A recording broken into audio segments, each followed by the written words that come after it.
శ్రీ వెంకటేశ్వర స్వామి నమః. ఈరోజు ఈ 1వ వార్డు బల్లవరం బుడాయిపల్ల ఇక్కడికి విచ్చేసిన అంటే మా కోరిటి సుజాత ఫౌండేషన్ ఫ్యామిలీ మెంబర్స్ అందరి యొక్క ఆహ్వానం మేరకు ఇక్కడికి విచ్చేసిన మా ప్రియతమ నాయకుడు మన ప్రొద్దుటూరు శాసనసభ్యులు రాజమౌళి ప్రసాద్ రెడ్డి గారికి మా యొక్క ఫ్యామిలీ తరఫున ప్రత్యేక ధన్యవాదాలు చెప్తా ఉన్నాం. అలాగే వేదికపై ఉన్న మన పట్టణ మహిళా అధ్యక్షురాలు కోనేటి బృంద గారికి, అలాగే జేసీఎస్ ఇన్ఛార్జి నా కాగల నాగేశ్వర రెడ్డి గారికి, అలాగే మన మున్సిపల్ చైర్మన్ భీమపల్లి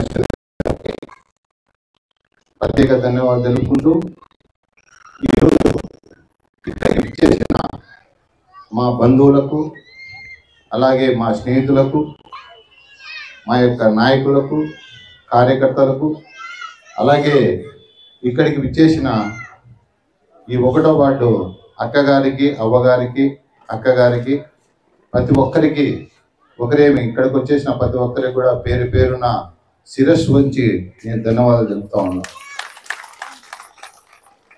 ఈ పోరెడ్డి సుజాత ఫౌండేషన్ అనేది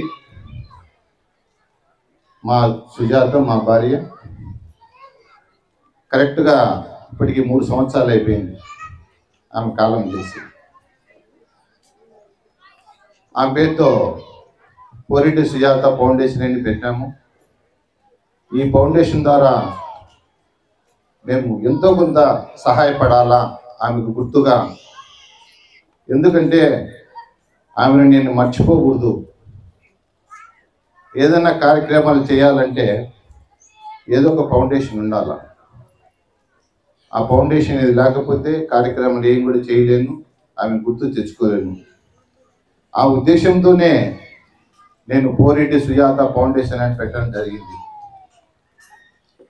యాక్చువల్గా ఒక మాట చెప్పాలంటే నాకు మొన్ననే 60 సంవత్సరాలు పడింది. మేము కలిసి బాగా ఉండేటప్పుడు చాలా పెద్దగా గ్రాండ్గా షష్ఠి పూర్తి చేసుకోవాలనుకున్నాం. అందరినీ బంధువులు పిలిచి అట్లా ఎంతో కలగన్నాం, ఎన్నిసార్లు అనుకున్నాము.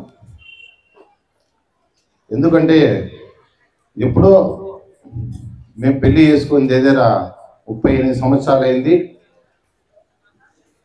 అవన్నీ కూడా అప్పట్లో ఆ యొక్క టెక్నికల్ వీడియోస్ కానీ అవన్నీ కూడా ఎక్కడో మిస్ అయిపోయినాయి. మనకంటూ ఏదైనా గుర్తుగా లేదే అని చెప్పి ఎన్నిసార్లు మేము అనుకుంటా జోక్ వేసుకుంటా ఉన్నాం. అట్లాంటప్పుడు నేను అంటున్నాను, షష్ఠి పూర్తి చేసుకుందాం బ్రహ్మాండంగా అందరి మధ్య. ఆ రోజు పెళ్ళికి కొన్ని వేల మంది వచ్చినారు. మాకు 85లో మాకు మ్యారేజ్ అయింది. ఆ రోజు నేను శేషు ఒకటే స్టేజ్ మీద పెళ్లి చేసుకున్నాం. ఆ రోజు దగ్గర 7,000 మందికి మేము అన్నం పెట్టడం జరిగింది. అంటే భోజనం అంటే మాకు అది రావడం జరిగింది. అప్పట్లోనే పెద్ద గొప్పగా అదే అనుకునేవాళ్ళం అని జోక్ వేస్తూ ఉంటే నేను, మనకు అప్పుడు అంత బ్రహ్మాండం జరిగింది, గుర్తు లేదు, నీకు గుర్తు లేదు, నాకు గుర్తు లేదు, ఏదో అప్పుడు జరిగిపోయింది. నా షష్ఠి పూర్తి మన ఫ్రెండ్స్ మధ్య, మన బంధువుల మధ్య చాలా గొప్పగా మినిమం 10,000 మందితో మన పెళ్ళి షష్ఠి పూర్తి చేసుకున్నాం అని చెప్పి నేను చెప్పిన. దాన్ని చాలా సంతోషపడి ఎప్పుడు అనుకునేవాళ్ళం. ఆమె హైదరాబాద్లో చేస్తా అంటే లేదు, నేను పొద్దుటూరులో చేస్తానని. ఎందుకంటే పొద్దుటూరులో అయితే అంత బంధువులు, అక్కగారు, చాలామంది అంత స్నేహితులు అంతా ఉంటారు. ఇక్కడ చేసుకుంటే చాలా బాగుంటుందని చెప్పేసి నేను అనుకుంటున్నాను, అంత చేసుకుంటాను. సరే, దైవం ఒకటి అనుకుంటే ఇంకో విధంగా తెలుస్తుంది అనేది అది సృష్టికి, దాన్ని మనమేం ఆపలేము. ఇట్లా జరుగుతుందని మేము అనుకోలే. సరే, జరిగిపోయింది. ఏదేమైనా సరే ఆమె పేరుతో ఒక ఫౌండేషన్ అనేది స్టార్ట్ చేసి నా శక్తి కొద్దీ చిన్న చిన్న ఏదైనా సంబంధించిన ఎవరన్నా వచ్చిన విద్యకు కానీ వైద్య కానీ ఇచ్చేటి కూడా వస్తూ ఉన్నాను. అట్లా నిదానంగా పెంచుకుంటా పోయి మంచి కార్యక్రమం చేస్తామనేది నా పూర్తి సంకల్పం. మేము ఇప్పటివరకు 3 సంవత్సరాల నుంచి ఈ కార్యక్రమం చేస్తూ ఉన్నాం. అంటే మన హిందువులుగా ఇట్లా సంక్రాంతి పండుగ కానీ ఉగాది పండుగ కానీ అనేది ఇదే మొదటిసారి. గతంలో క్రిస్మస్ సందర్భంగా ఎస్సీల గీయడం జరిగింది. అలాగే రంజాన్ తోఫా ముస్లిమ్స్ జరిగింది 3 సంవత్సరాల నుంచి. అట్లా ఎన్నో కార్యక్రమాలు చేస్తూ పోతా ఉన్నారు. ఈరోజు ప్రత్యేకించి ఈ సంక్రాంతి శుభ సందర్భంగా యాక్చువల్గా అయితే మార్చి 20 తేదీన ఆమె పుట్టినరోజు.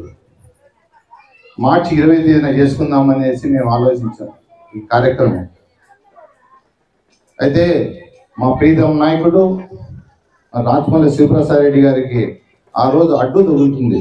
ఎందుకంటే ఎలక్షన్ నోటిఫికేషన్ వస్తాయి, ఆయన లేనిది చేసుకోవడం అంత నాకేదో సంతోషకరంగా ఉండదు, ఆయన ఉండేటప్పుడే చేసుకుంటేనే అంటే ఈ మీటింగ్ వస్తేనే సంతోషంగా ఉంటుంది అని చెప్పి ఆలోచించి ముందుగానే ఈ కార్యక్రమం ఈరోజు సంక్రాంతి సందర్భంగా ఆ వెంకటేశ్వర స్వామి సన్నిధిలో మీ అందరికీ నేను శారీస్ ఇస్తున్నానంటే అది చిన్న కానుక అంతే మీకు అందరికీ.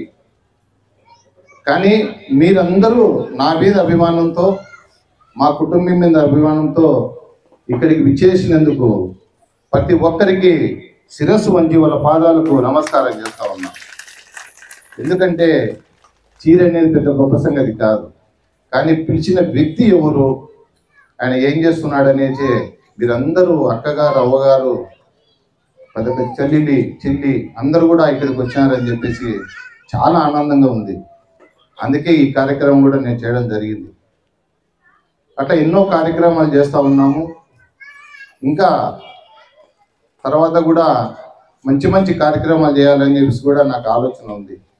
అంటే నిదానంగా స్టెప్ బై స్టెప్ చేసుకుంటూ పోయి స్థిరంగా ఆమెకు విలువ ఉండేట్టుగా మేము ఇక్కడ పక్కనే కళ్యాణ మండపం కట్టుకున్నాం త్వరలో. ఆమె పేరుతోనే నిర్ణయించాం, సుజాత కన్వెన్షన్. అంటే అది చేసినప్పుడు కూడా దానికి కూడా ఏదో ఒక రూపంలో ఒక మంచి పని చేసేదానికి కూడా దానికి కూడా ఆ రోజు ఆలోచిస్తాం లేని ఉండాలి. అట్లా ఎన్నో కార్యక్రమాలు చేస్తూ ఉన్నాం. ఇంకొక విషయం కూడా చెప్పాలంటే, నేను రామాపురంలో కొద్ది ల్యాండ్ కొన్నా, దాంతో 2 ఎకరాలు పక్కన తీసి పెట్టాం. ఎవరైనా సరే ఒక సంస్థ మా ముందుకు వచ్చి సంస్థ తరఫున వృద్ధాశ్రమం ఎవరైనా మెయింటైన్ చేసేటికైతే వాళ్ళు కట్టి ఆ యొక్క 2 ఎకరాలు కూడా నేను వాళ్ళ పేరుతో వృద్ధాశ్రమం పేరుతో సుజాత అనాథాశ్రమం అని చెప్పి పెట్టాలని కూడా నిర్ణయించుకున్నాను. ఆ సంస్థ అంటే నేను తీసుకొని మెయింటైన్ చేయడం అనేది అది చాలా కష్టంతో కూడిన పని. వృద్ధాశ్రమం దానికి ఒక సంస్థ అనేది ఉండాలా, చేసే ఓపిక ఉండాలా. కాబట్టి నేను అది అట్లే నిలబెట్టి ఉన్నా. చాలామంది నేను అడుగుతూ ఉంటా, ఎవరన్నా వచ్చి అది గిన్నె మెయింటైన్ చేసేదానికి ఆ 2 ఎకరాల స్థలం నేను రాయిస్తాను మా సుజాత ఫౌండేషన్ తరఫున అని చెప్పేసి కూడా చెప్తా ఉంటా. చాలామందితో కూడా కలుస్తూ ఉన్నా. మరి అది ఎప్పుడు రూపకల్పన వస్తుందో ఆ దేవుడే మనకు ఆశీస్సులు ఇవ్వాలా. అట్లా కార్యక్రమము మా శక్తి ఉన్నంత చేస్తూ పోతున్నాం. ఆమె జ్ఞాపకార్థంగా ఆమెను ఎప్పుడు కూడా నేను పోయినా కూడా ఆమె శిరస్థంగా ఉండాలని చెప్పి నేను ఆలోచిస్తాను. నా పేరు అనుకోకూడదు, సుజాత పేరు అనుకోవాలి శాశ్వతంగా. ఎక్కడైనా సరే ఏ కార్యక్రమం అయినా సరే చేసినప్పుడు ఆమె పేరు ఉండాలా. పోరెడ్డి నరసింహారెడ్డి కాదు, పోరెడ్డి సుజాత ఉండాలా అనేదే నా యొక్క ఆకాంక్ష. కాబట్టి అట్లా మేము కానీ మా ఫ్యామిలీ కానీ మా పిల్లలు కూడా, ఇద్దరు పిల్లలు కూడా, మా కోడళ్ళు అయితేనేమి వాళ్ళందరూ కూడా వాళ్ళ అత్తగారు, మా కొడుకు వాళ్ళ అమ్మగారి తరఫున నేను చేసే కార్యక్రమం కూడా వాళ్ళు ఎంతో తోడ్పడుతూ ఉంటారు. డాడీ ఇంకా మంచిగా ఇంకా మంచిగా అని కూడా కోరుతూ ఉంటారు మా ఫ్యామిలీ మెంబర్స్. కాబట్టి ఈ విధంగా చేస్తూ పోతున్నాము. ఆ దేవుని యొక్క ఆశీస్సులు, అలాగే మీ అందరి ఆశీస్సులు కూడా మా కుటుంబం వైపు ఉండాలని చెప్పేసి కోరుకుంటూ, ప్రతి ఒక్కరు కూడా ఇక్కడికి విచ్చేసినందుకు ప్రతి ఒక్కరు కూడా పేరు పేరున మరొకసారి శిరస్సు వంచి జై వెంకటేశ్వర స్వామి.